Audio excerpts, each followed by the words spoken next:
Hello, everyone, and welcome to episode 61 of the Computer Business Marketing Show. Today's episode is brought to you by Tech Reputation. Tech Reputation offers IT business owners a simple and effective way to manage, acquire, and market your positive reviews online. In addition, the online dashboard includes the ability to enter your company details once and have it published automatically to over 60 directory and review sites and keep it updated, synchronized, and without duplication.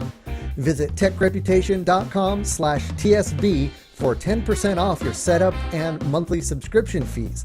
That also comes with a 14-day free trial and a 30-day no-risk money-back guarantee. Get all of that at techreputation.com/TSB. Today's show is also provided by Tech Blog Builder.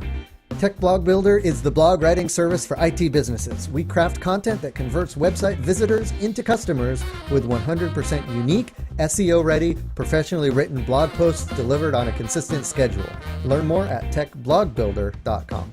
On today's episode, we talk about the concept of servant leadership with Art Barter, who is the founder of the Servant Leadership Institute. What is servant leadership and how can it help you build a more successful business? We'll talk about leading from the heart and how taking a real interest in your employees is the key to being respected as a leader. Plus, we'll learn how you can apply this concept even if you have no employees. All that and so much more coming up right now.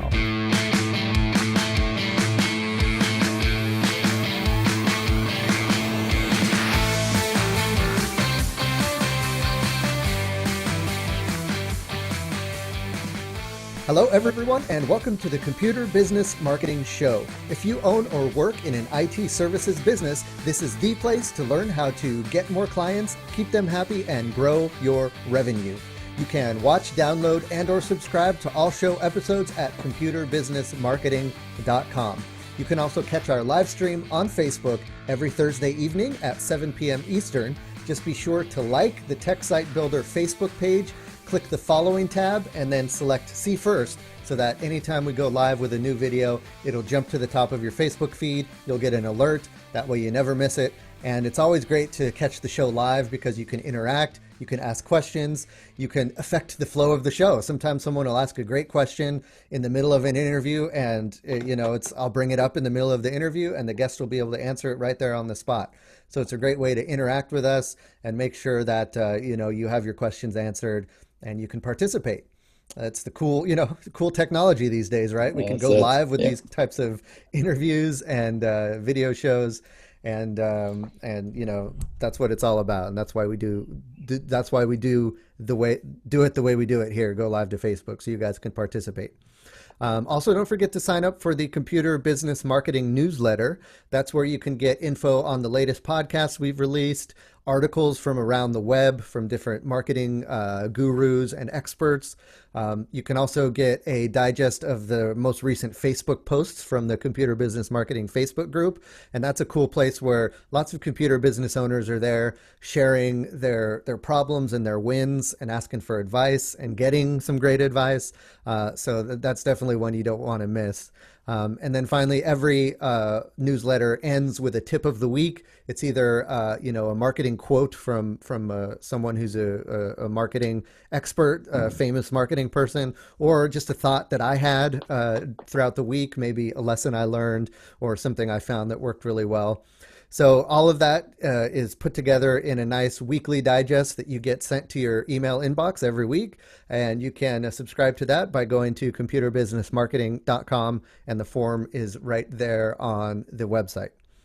All right, guys, I am excited to have on the show Art Barter. Now, he is the president and CEO of Datron World Communication. And he is going to talk to us about a concept called servant leadership. And he is the founder of the Servant Leadership Institute, where he helps businesses implement this process.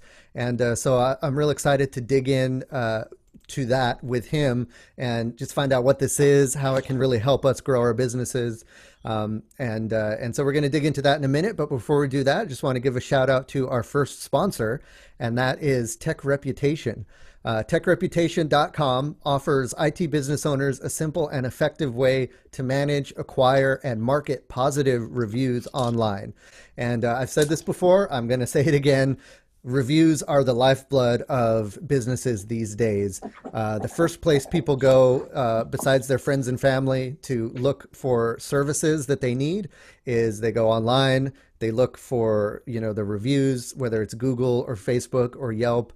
And a lot of times those reviews on some of those platforms like Yelp, for example, I just recently found out that Yelp reviews feed into Apple Maps. So if someone searches for a local business on Apple Maps, you'll see it gives you how many stars or what their average review is. And it turns out they pull that information from Yelp. So all of these different areas where people can pull, leave reviews for your business, they can show up in different places and you might not even realize it. Facebook reviews might be showing up on your website. Google reviews might be showing up in a bunch of different places. So it behooves you to make sure that you're curating good reviews, that you make sure the best reviews rise to the top, and that when people review your business, they have positive things to say. The number one way to do that, of course, is to just provide excellent service, have an awesome product, and make your customers happy. That goes without saying. But even the best of us sometimes run into those issues where there's a miscommunication or a misunderstanding. Sometimes the customer isn't even a customer of yours, and they just, maybe saw your car driving around or something and they wanted to leave a review. So every now and then a poor review can slip through the cracks. And that's where Tech Reputation comes in. So the first thing Tech Reputation does is it helps you curate those good reviews by being a buffer between your customer and the review services. And they do that by automatically sending your customers an email after you've provided service for them, asking them how you did. If they say you did a great job, then it sends them directly to the review service of your choice. If the customer says they didn't have a good experience, then instead of sending them to the review place, it sends them back to you so you can help the customer have a better experience, whether that's, communicating better or giving them a coupon or doing the service again. But it kind of helps, divert them away from leaving a bad review and helps gives you an opportunity to help them out. So that's the first thing that Tech Reputation does. The second thing it does is it gives you a view into all of your reviews online. So it pulls your information from Yelp, from Google, from Facebook, from all those different review services online and gives it to you in a single pane of glass. So you can see overall how your reviews are looking, where you need to maybe focus more time. If you need to get more reviews on a certain place, it'll let you know that. And so you can just kind of get nice reports, nice, easy to read stats about how your reviews are looking across the web. And then the third and final thing that Tech Reputation does, if all that wasn't enough, it does a third thing, and that is it helps you make sure that your information is correct everywhere it appears online. This is called citations. So anytime a business directory has your information on it, that's what is known as an online citation. And what Tech Reputation will do is it will crawl the web and look for any citation about your business, and then it'll make sure that all the information is correct. Your address, your phone number, your website, your email address, your business name. And it's important for that stuff to remain consistent, not only for SEO purposes, but also just so that people can reach you. If your phone number is out of date on some directories and then someone's calling an old number, they might end up calling another business or not being able to get a hold of you. So that's an important thing as well. So Tech Reputation takes care of all three of those things, and you can check them out. Now, they've offered listeners of this podcast, very generously offered listeners of this podcast 10% off for life, your setup fee and your monthly fee. But you got to go to techreputation.com/TSB. And that is the URL where you can take advantage of that discount. That's also on top of your 14-day free trial and their 30-day money-back guarantee. So 14-day free trial to try it out. Then you get 10% off the lifetime of your account.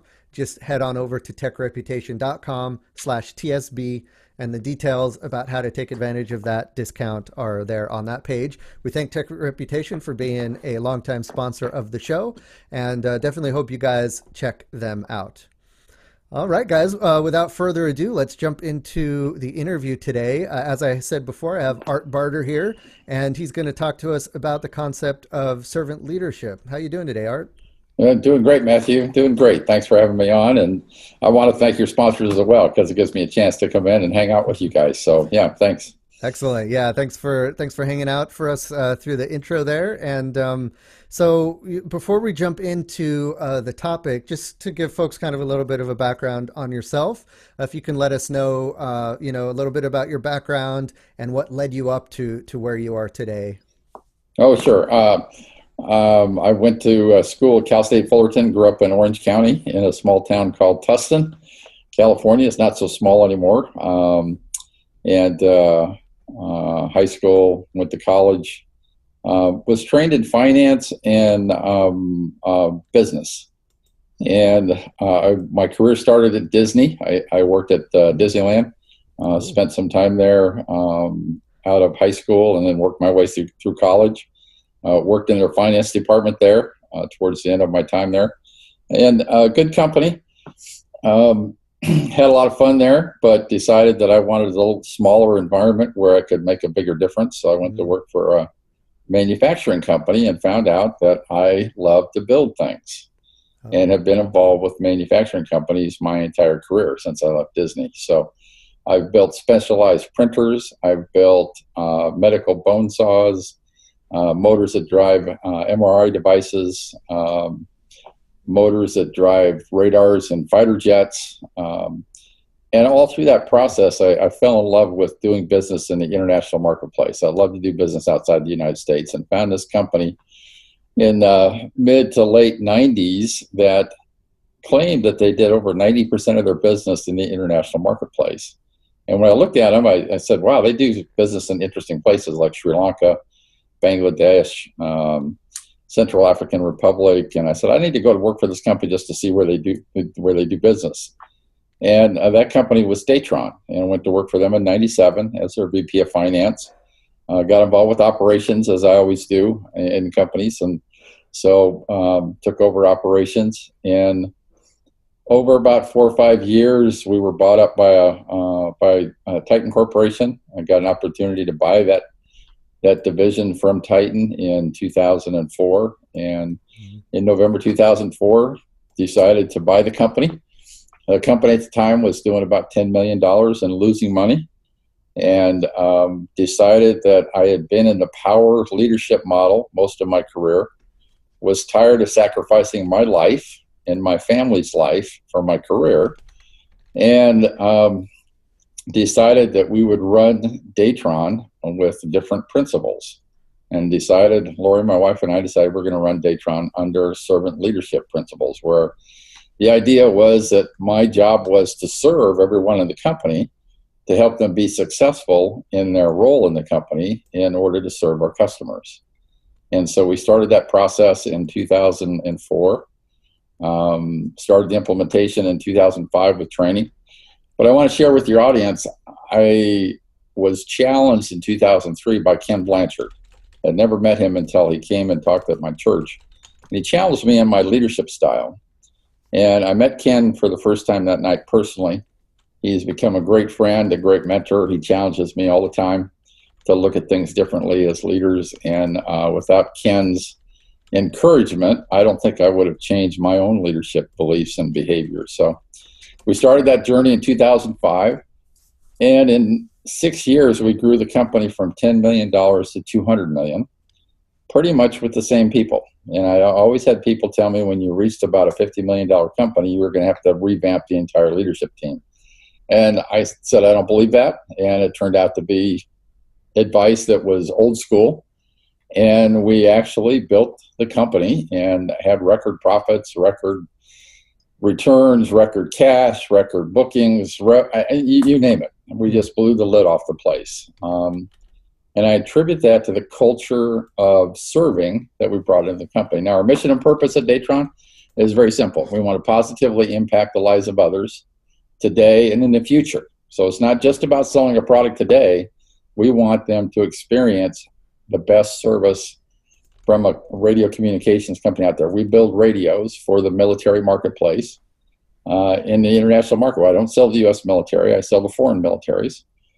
And people ask me, Art, how do you serve people in a military environment? I said, it's very easy. I provide radios that help save lives so people can respond to disturbances in the world in the right way so they don't have to bring out weapons. So we serve people with great communications. We save life with great communications. And our customers have seen us serve from our heart instead of our head. And that's really what servant leadership is all about. We serve from the heart first because we want to serve the customer. People ask me, Matthew, what does that mean in business? Right. The first year, my team asked me, how much do you want to grow? And I said, I don't have a goal on how much I want to grow as a company in revenue. Well, how do we know what kind of budgets to put together if you're not going to tell us how much you're going to grow? I said, I'll tell you what, why don't we go serve some people in the communities that we serve in the international marketplace? And why don't we just do our best at serving them and providing them great products, great services, and let them decide with their checkbooks how fast we're going to grow based on how well we serve. And that's how we started servant leadership at Datron, is we just decided to serve the customer. Now, for your audience, if I can get them, if they look at an org chart, usually has the CEO at the top. We turn that org chart upside down, and the CEO is actually at the bottom. My job is to inspire and equip everyone at Datron to just be successful at what they're doing. And the great thing about servant leadership is it's all about life-work integration, not work-life balance. You know, everybody likes to talk about work-life balance. How about we talk about life-work integration? Because everybody brings their life to work. I haven't met anybody who can turn the switch off. So my job is to help people through the unfolding of their life's events while we come together with a common purpose of serving people with some great values on how you get things done. And the one thing I believe, Matthew, and I've learned through servant leadership is how you get the results in your business are more important than the results themselves. Mm-hmm. And we can all know about the Enrons and the companies that didn't get the results the right way. They got them the wrong way. Right. They don't hang around very long. But if you get results the right way and do it with an honest, open, pure heart, I want to help you. It's not just about making a buck. You're going to have some customers who are going to stick with you for life. And what I love about that is your competitors don't understand what you're doing. Your competitors, it will set you apart in the marketplace. Right. Yeah, I mean, a lot of people, you know, misunderstood or thought that the mantra of a good business is, you know, the ends justify the means, right? It's all about the goal and not necessarily how you get there. You get there however you can get there, and then you get to the end. And then we've seen great companies be toppled by that thought process. Exactly. Because you know it's like a house of cards, right? And you build your company culture on some shady practices. It's eventually going to bite you in the butt, or you know, cause everything to collapse. And it seems like, you know, when you take this kind of mindset about being a servant as the leader, and serving your employees, and being there for them, then you kind of have no choice but to do it the opposite way, where it's all about the journey to get to the goal and not so much the end goal. Right, right. And, you know, I'm a big proponent of doing the right thing and taking into account best practices and doing that, and just doing that and taking it one step at a time. And eventually when you do that, you're going to find success, rather than looking at success as this thing you have to get to and you're clawing and climbing to it, and you're getting there however you can get there, because like we've said, once you get there, you know, then what? right. Yeah. What then? And exactly. It's not an end goal. I look at business ownership as a journey, and it's just a constant growing and constant evolving. And this seems to fit into that well. So one question I had was maybe a way to understand this style of leadership is to kind of compare it and contrast it to traditional ideas of leadership. Is there a way you can, there are ways that the servant leadership style differs from what a traditional leadership idea is? Yeah, it's I can describe it in a lot of different ways. I worked for what I call power leaders. It was all about them. You were there to serve them, help them be successful. And it wasn't about us, it was about them. Leaders who don't listen, leaders who believe they know it all, they have all the solutions. Leaders that may tell you, listen, if you don't want to do what I tell you to do, I'll find somebody who will. People leaders who don't make people feel valued, that they have anything of value to give. And, I've worked for some leaders that when I interviewed and went to work for them, they looked great. I had one leader that I went through, I really liked him. I liked playing golf with him, but he told his staff one day, senior staff, he says, I don't trust anyone in the room. Whew. And then he said, and I don't want you to take that personal. And I'm going, I don't even know how to do that. You just told me you don't trust me. You don't want me to take it personal. And he says, I don't trust anybody.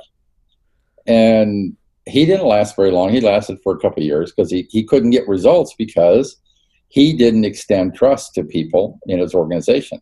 He didn't inspire them. He didn't equip them. He didn't cut them loose and get out of the way. And, most power leaders I know will not empower people in their organization. They won't give their power away.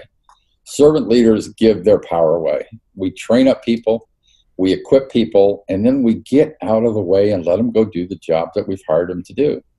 And that's sometimes the toughest thing that leaders have to do, is just realize that you're not needed anymore in that room to solve that problem. You've got the great people, you've inspired them, they know your mission and purpose, they know your values, and they want to go fix problems. Go let them fix problems, get out of the way, right? Because I don't have all the answers. It sounds like as you're talking through this, that the mission and values of the company play an important role here, and you want to make sure that those are established. Absolutely, absolutely. From the beginning, because I guess, and I'm assuming here, and maybe you can elaborate on this more. But if you have a good company mission and good values, then that's kind of what drives the direction that your employees are going to go, and that's what allows you to maybe have trust that they're going to do the right thing. Because if they have these kind of tenets that they should be following, then you can, and hopefully you're hiring talented folks, then they can take that talent and channel it in the right direction, and you don't need to be constantly micromanaging. Yeah, and the real thing that people look for are, do leaders follow the values they have on the wall, on the website, wherever you put your values? Do you follow them, or do you just talk about them? Do your behaviors reflect those values? Because that's what it's all about for leaders. People will follow leaders who behave in the way they talk. And what I've learned through servant leadership is my behavior speaks a whole lot more about me as a leader than my words do. Right? We've all experienced leaders that are going to say they're going to do this, and then they go off and do something different. And so we challenge people to change their behaviors. We've got 9 behaviors that we think great leaders follow. Ours just starts with serve first. We want to serve people first. Start with that heart. And what binds us together at Datron is we want people who want to help other people. And if you have a heart to help other people, you're going to have a great time at Datron. If it's all about yourself and not about helping other people, you're going to be miserable here, because the culture is going to drive you nuts. Because it's not about you, it's about other people. And we put in a mission, or made it real clear. We wanted to be self-sustaining. They have to be profitable, and we're going to be a communications company. So we don't believe in debt. We're self-sustaining. I don't owe anybody any money. Don't have a bank line of credit. I found out I don't need banks, because all they do is put a bunch of terms and conditions on you. And if you run your business correctly, you're going to generate the cash you need to grow. And if you take care of customers, they're going to come back to you over and over again. And so then we said we want to positively impact the lives of others. And how I learned that was my first job at Datron, when I came on board, was to find financing to do a $15 million deal in the country of Zimbabwe. And so I traveled to Zimbabwe. I met the signals officer and the police. And I said, his name was Eric. Eric, how can we help you? And he says, we don't have a great leader. When it comes election times, we're going to have demonstrations. He says, people who are going to demonstrate are my friends and some my family. And he says, I want to control those demonstrations with great communications so I don't have to use other means. I said, Eric, I'll help you do that. And so we've helped find the financing for the deal. We put radios on the ground. They ordered another 7 million from us worth of radios for elections. And about 6 years later, there was an article written by the Associated Press that the recent elections in Zimbabwe were the least violent in the country's history. Wow. I took that article and I shared that story. Leaders, listen to me. You need to share the stories of your customers with your people. I said, this is why we do what we do. We save lives. And that's what we're all about when we provide great communications. We want to save lives. Yeah, talk about making a difference in the world, right? And you know, Zimbabwe, if you follow the news, they just had a change in leadership. That president finally left office last year. They did it peacefully. There were no wars. There were no lives lost. And they're having elections. They were on the road of doing things the right way. And that's who we help. People who want to do things the right way in this world. You know, how you get them, how you get those results, and how you take care of your people, provide security and sovereignty is what we always talk about. That's how you make that purpose work. Now, we had to come up with a way that let our employees experience. I went on the road and experienced that with customers. How do you bring that back to your organization? We decided to set 10% of our operating profit aside in the charitable fund. We don't take any requests from outside the company. We let the employees decide where that money goes. So they get to give away that money. So they help generate profits. We set aside 10% and we say, you give it to the nonprofits that are on your heart, that mean something to you. And since we started it in 2005, I think the employees have given away over $15 million to nonprofits around the world because we're a multicultural workforce. A lot of nonprofits do work around the world. So we do a lot of work here locally and a lot of work around the world. And they get to live the purpose of positively impacting the lives of others through that charitable work that they get to give away money. And, you know, they get to give $5, $10, $15, $20,000 away at a time. That's a big deal for folks, right, when they're able to give back based on their efforts and helping a company be successful. So right. Figure out a way that people can really live your purpose. Yeah, and you know, you don't need to be an international company like Datron that's, you know, affecting elections in Zimbabwe and all of that. You don't. Know, all of us are affecting our customers in some way, in a positive way.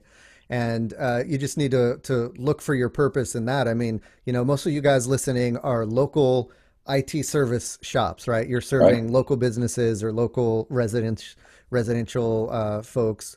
So what kind of impact are your services making on your community, on your business community, or on, you know, just the community at large, and focus on that. You know, are you keeping businesses safe? Are you keeping, you know, making technology easier to understand for residences of your area?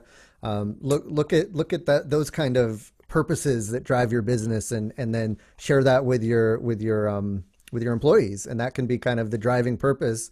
You know, money's great, but, you know, what really gets you up day after day is, you know, knowing that what you're doing makes a difference in the world, and you want your employees to feel that same way. Yeah, in your business, Matthew, it's kind of funny because I use computers, I have my phones and all that kind of neat stuff. I need your guys' help. I'm not an IT person, right? And when things go wrong, who's the first person I call?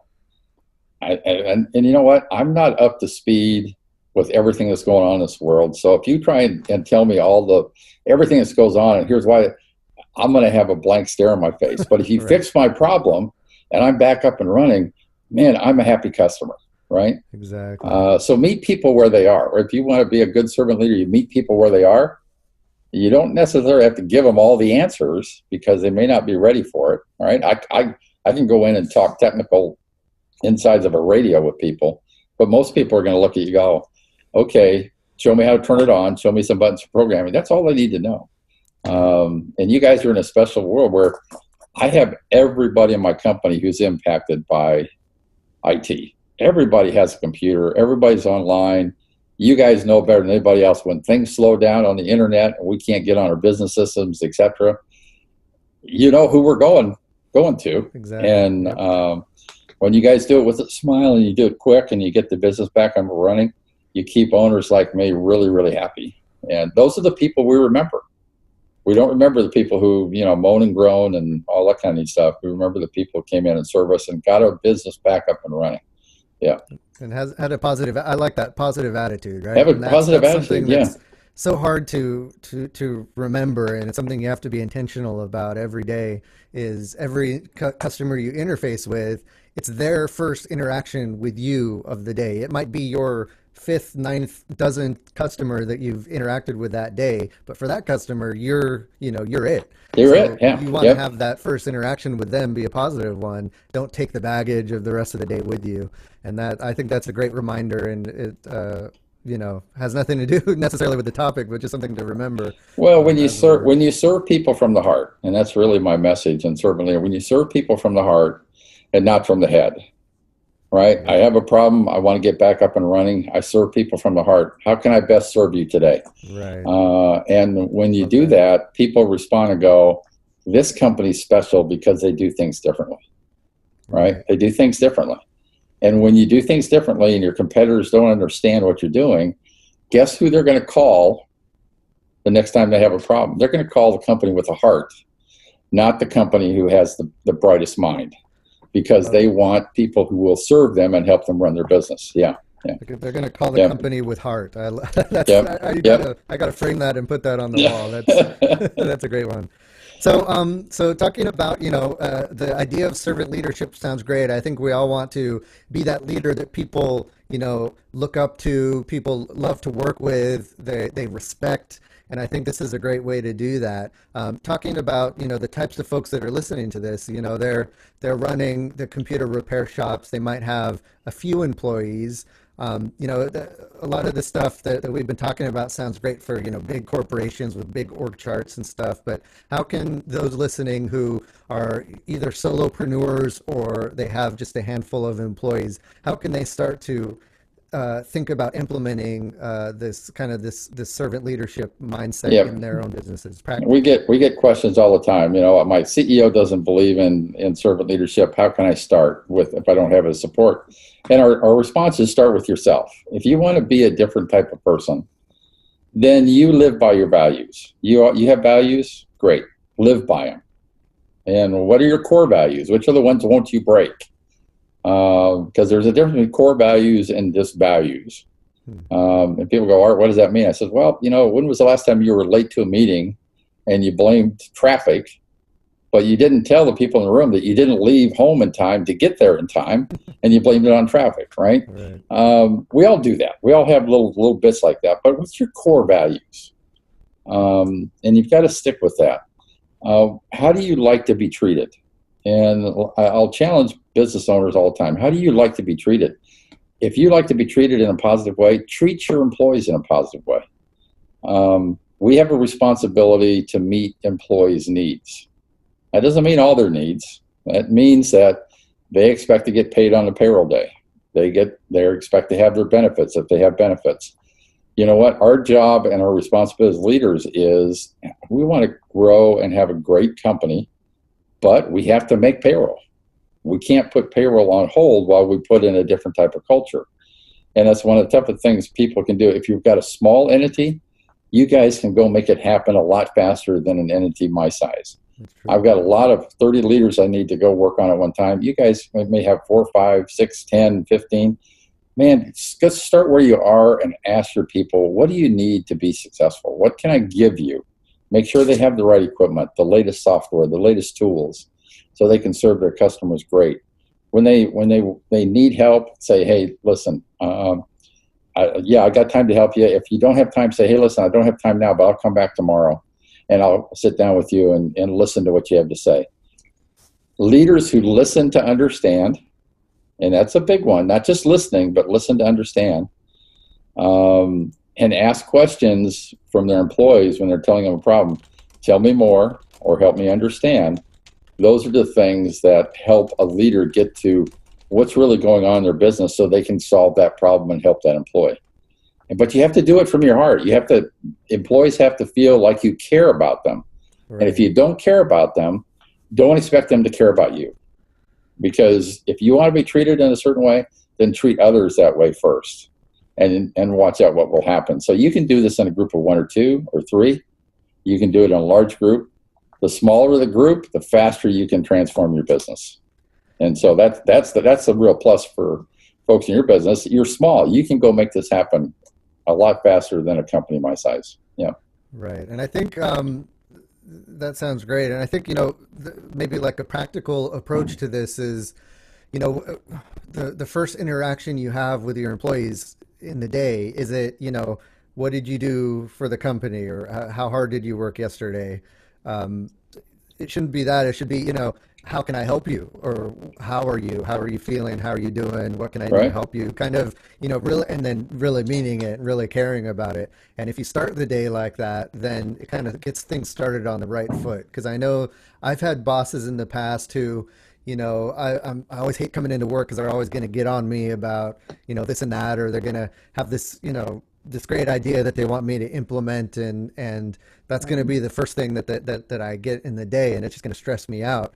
Whereas I had the bosses that, they're like, hey, how's it going? How's family life? How's this and that? And like really taking an interest in me as a person. Those are the kind of bosses that I end up respecting and looking up to and wanting to do a better job for. Or just say hello and good morning, and really. just acknowledge that they exist, right? Yeah. People just want to be acknowledged that hey, I'm here. Yeah.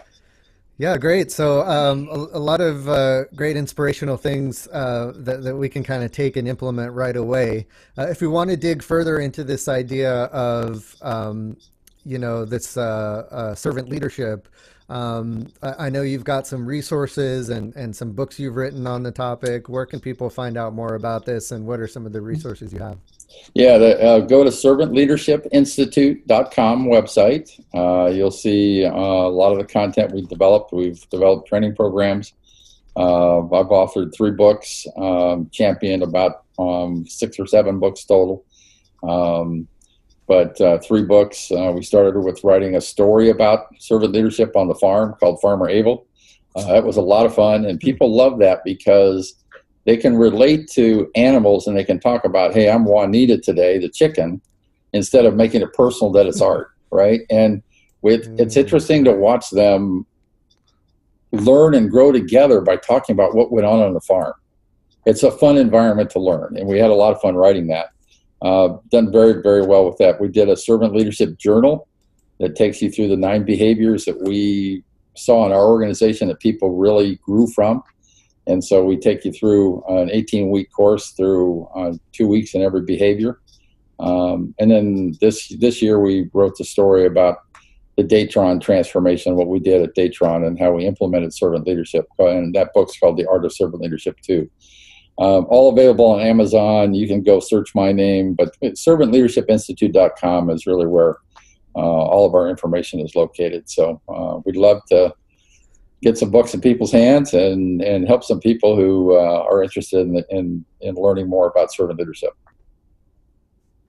Yeah, if you go to servantleadershipinstitute.com/store, all the books are there laid out right in front of you. So that's a great place to grab them. There's audio books versions I see available. Yeah, we've got audio and Farmer Able. I like that.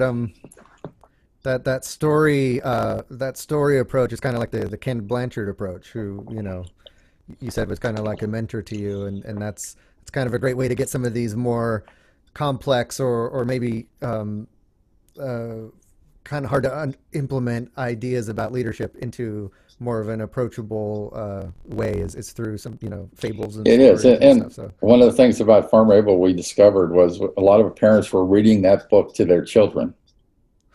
All right. And we didn't plan on that. We just wrote a story about it. And there's a lot of power in stories, and leaders who know how to tell stories and share, especially the successes of their customers and their stories of how you impacted and served people. That's how you get people to latch on to doing things a little bit differently. So it has changed my life personally, as a husband, as a father. And I've got stories upon stories that I was a power father. and it's changed me dramatically. Yeah, And this I can see yeah, this, permeating into every aspect of life, not just business, but your personal life and every interaction you have can be benefited from taking this kind of servant mindset. it is. It is. Yeah, when you serve lives, and our position is we serve the life. We like to stay away from ideologies, but we when a life comes in front of us and there's a need there, we want to serve it, and Yeah. that's what it's all about. When you have that service mindset, that's first and foremost in everything you do. Great. Well, I think that's a great place to wrap it up. So, thanks, Art, for being a guest on the show and talking about this servant leadership idea. Lots of great stuff. If you guys want to dig further into it, again, check it out at servantleadershipinstitute.com. And we'll definitely be looking into those books, Art. Thanks again for taking the time to be with us today. Yeah, Matthew, thank you for having me, and good luck to everybody in their businesses. I know what you're going through, and just keep going. You'll have success. So keep up the good work, Matthew. Awesome. Yep. From your lips to our our bank account's ears. There you go. Yep. All right, great. All right, guys. Well, that's going to do it for this episode. Before I get going, I just want to mention our second sponsor, and that is Tech Blog Builder. Tech Blog Builder is a service that I put together for you guys to make sure that you have high quality blog posts that are written on a consistent basis for your business. And I feel like blog posts, or I believe that blog posts are the lifeblood of online marketing for a business. And that's because it's your chance to really express, like we talked about in this episode, the mission, the values, the kind of the culture of your business. You can put forth in these blog posts, and then you can take that blog post and use it in lots of different ways. You can create a video out of it. You can post it on social media. You can add it to an email newsletter. You can print it out and mail it in the good old-fashioned snail mail to your customers. So one blog post can have multiple different ways of reaching out to your customers, to potential customers. And that's another beauty of a good blog post, is not only can it attract new customers, but it also keeps your existing customers engaged with your brand. And that's super important too. So all of that stems from a good blog post. And let's face it, we're technicians, we're not writers. Even though we'd like to be able to do everything in our business, we like to wear all the hats. Eventually, once you get to a certain point, you're going to have to let other more experienced people wear those hats, and then you can focus on growing your business. And so one of the hats that we help you take off your plate is the blog writing. And we can do that without you needing to hire an expensive copywriter or trying to find an employee. We'll do all of this for you for a very affordable price. So check that out. Head on over to techblogbuilder.com. In about a week, we're going to be raising the prices. So if this is something you've been considering, now is a chance to jump on it before the prices go up. And then you can, part of the process is you can let us know exactly what topics you want us to write about. You can tell us about your business. We can understand what your business is like, and then we'll take on your voice. So we make sure that those blog posts will be as if they were written by your company and not, outsourced to some, third party that doesn't know anything about IT. So our writers are experts in IT. They understand technology, but they also understand how to write for people who aren't in the technology space. So it's the perfect combination of taking the technological topic and translating it so that an average person can understand. We do all of that for you at Tech Blog Builder. So check that out at techblogbuilder.com. That's going to do it for this episode of the Computer Business Marketing Show. Let's keep the conversation going, though. Head on over to computerbusinessmarketing.com. Let us know what you think of this episode and all the other episodes in the show notes. Every episode has a show notes page, and there's comments at the bottom of each episode page. You can let us know what you think about the episode there. Also, don't forget to join the Facebook group. It's called Computer Business Marketing Tips and Tricks. You can find that by going to techsitebuilder.com/group. That'll take you to the Computer Business Marketing Group. We'd love to have you join us there. Finally, the last thing I'm going to ask you, if you could do a favor and leave a review for us on iTunes or Stitcher or wherever you listen to this podcast. We love to get your feedback, and every review you leave for us on those platforms helps the podcast get found by others. And then, of course, don't forget our sponsors, techreputation.com, techblogbuilder.com. Thanks again for checking out the Computer Business Marketing Show. My name is Matthew Rodella, saying here's to your success.